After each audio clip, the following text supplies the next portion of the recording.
Well, it looks like the universe found something worse than death. Being my mother. Yes, the show that's just about the only good thing with the name Russian on it at the moment is back with a new time-traveling twist that shakes up the formula from Season 1. In this video, we'll be taking a look at Season 2's ending, its timeline, and how many Krugerrands it takes to alter the very fabric of time. Season 2 takes place almost 4 years after the events of Season 1, which saw Nadia Volkov and Alan Zaveri break their Groundhog Day-esque time loops and return their lives back to normal. But time isn't done with them yet. Whereas Season 1 saw our characters repeat the same day over and over again, Season 2 takes a completely different approach where supernatural trains transport our characters back and forth through time. But not only that, it transports them into the bodies of different family members. But why is this happening? As Nadia's grandmother Vera says in episode 3, "There are things in life that cannot be explained." But we're gonna try to explain anyway. While Vera nor the show have the answer to the magical trains portion of this question, what's more important is why this is happening to Nadia in particular. In Season 1, the time loop chose Nadia because of one thing that was holding her back. That was guilt. Nadia felt responsible for her mother's death. About a year before her mother, Nora, killed herself, Nadia is given the choice to either live with her mentally unstable mother or Ruth. Nadia chose Ruth, and this culminated in her mother killing herself, hence this guilt. Season 2, however, asks, what if we could fix that? If only Nadia could go back in time and change something so this future never happened. As Ches says in episode 2, "In our house, a Coney Island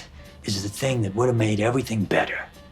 If only it had happened." So what is Nadia's Coney Island? For her, it's retrieving her grandmother's 150 gold Krugerrands worth what she thinks is about $280,000 by today's standards. These are South African gold coins that her mother stole from her grandmother, and by Nadia bringing them back to her grandmother, she thinks she can close this crazy time-traveling train loop. Vera chose gold Krugerrands instead of putting the money in a bank due to her distrust of government and the banks. Growing up as a Jew in World War II Hungary, she knew how easy it was for bank accounts to be frozen, money stolen, and personal effects seized. These coins could be easily hidden, and because gold isn't tied to a specific currency, their price wouldn't be in danger of hyperinflation. Nadia's attempts at retrieving the coins from her mother in 1982 prove fruitless. She eventually manages to retrieve them, but when she sees her friend Alan on a similar time-traveling train, she leaves them unattended, and the bag of coins vanish. It seems whatever force has brought her into this situation doesn't want her to mess with time. So when Nadia figures out she can go even further back in time to when her grandmother was in Hungary in 1944, she believes she can get the coins back yet again. And that's exactly what she does, traveling back to 1944 and taking over the body of her grandmother, who has taken the name Vera Volkov in an attempt to hide her Jewish last name, Peshawar. The person who helps her with this transition also gives her a cross, as it seems Vera can pass for a Christian. Nadia's search brings her to a storage facility in Budapest where thousands of items forcefully taken from the Jewish population are resold to the public. Vera's family was told they would be given these items back after the war and was even issued a receipt, which Nadia finds hidden in the back of one of her family photos. This, of course, was all a lie, but at least this receipt has the crate number of her family's possessions. You'll notice that the Krugerrands aren't in here. That's because the items stashed in her bag haven't been pawned yet for them.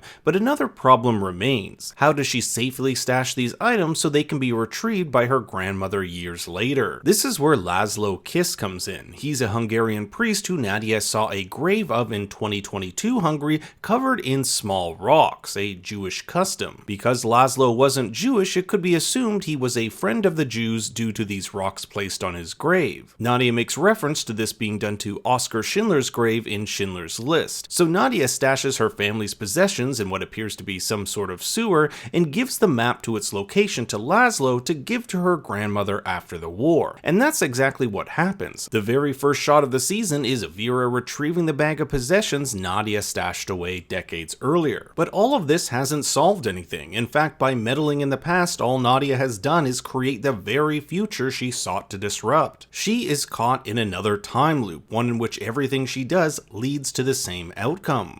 Turns out, couldn't change anything at all. So I can only do what was always done. So Nadia has one last Hail Mary of a plan. In 1982, she's in control of her pregnant mother. When she has the baby, ironically on the platform of a train station, what if she took the child back to 2022 with her? That way she could be her own mother and give her the mom she wished she had. As you can imagine, this goes terribly wrong as the very fabric of time itself starts to collapse. When Nadia emerges back in 2022 with the baby, she experiences multiple timelines, as if time has fragmented into multiple potential futures. There's one where Ruth gets in a car accident, and one where Ruth has a pulmonary embolism, one in which she finds Nadia's dead body covered in bees, which was one of the deaths she experienced in season 1, and one in which she finds Alan dead, likely a result of her not being there to prevent his suicide in season 1. You may have also noticed the time periods crossing over, like people from the 1940s in the background of the hospital in 2022, or Alan being able to use his cell phone in the 1980s. The clearest example of this is Nadia's apartment, which used to be a Jewish school, meshing with her 36th birthday party. But it's Nadia finding out Ruth has passed and that she wasn't there for her that puts her over the edge. Everything she has done so far has been for nothing. Not only was she unable to change the future, but Nadia didn't even get to say goodbye to the quote best mother she ever had. However, she kinda does. In the final train sequence, Nadia pulls young Ruthie aside and says, You had no obligation, but you love me anyway, right? Bye, Ruthie. Even though young Ruthie has no idea who she is, Nadia gets her goodbye. And this time loop finally closes when Nadia comes to the realization that her past cannot be separated from who she is, as Alan says to her, Can't escape being the product of things we can't change. This is symbolized by Nadia literally giving herself over to her mother. Nadia has accepted that she can't change the past, and it has given her some closure. See, in the end, nothing can absolve us but ourselves. The same can be said of Alan, who traveled back in time in the form of his grandmother to 1962 East Berlin. There he found his grandmother involved in a plot to smuggle people across the Berlin Wall. But even when he tells his lover Lenny that the wall will eventually fall, Lenny still risks his life and goes through with it. No matter what Alan did, the outcome would still be the same. For Alan, this is his Coney Island. If he could prevent Lenny from going across the wall, maybe things would be different for his grandmother. Yet whatever he tried, the outcome was the same,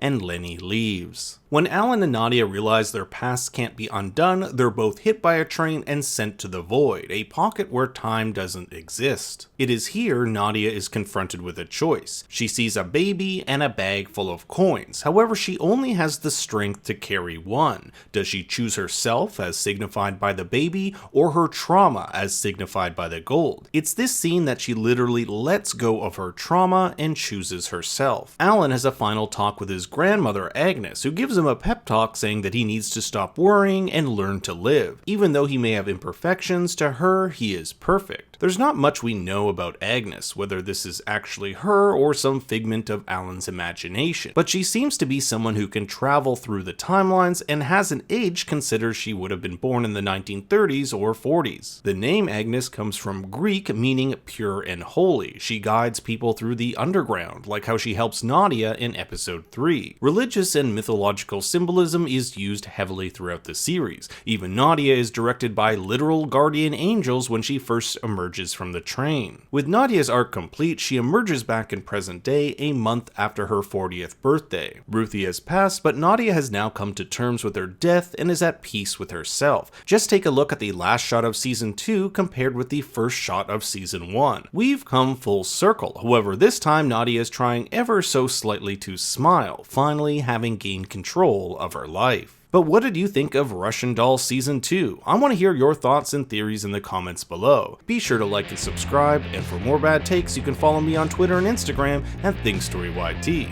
Until next time, remember... Nadia, you cannot uncook that baby. Can we just bring it?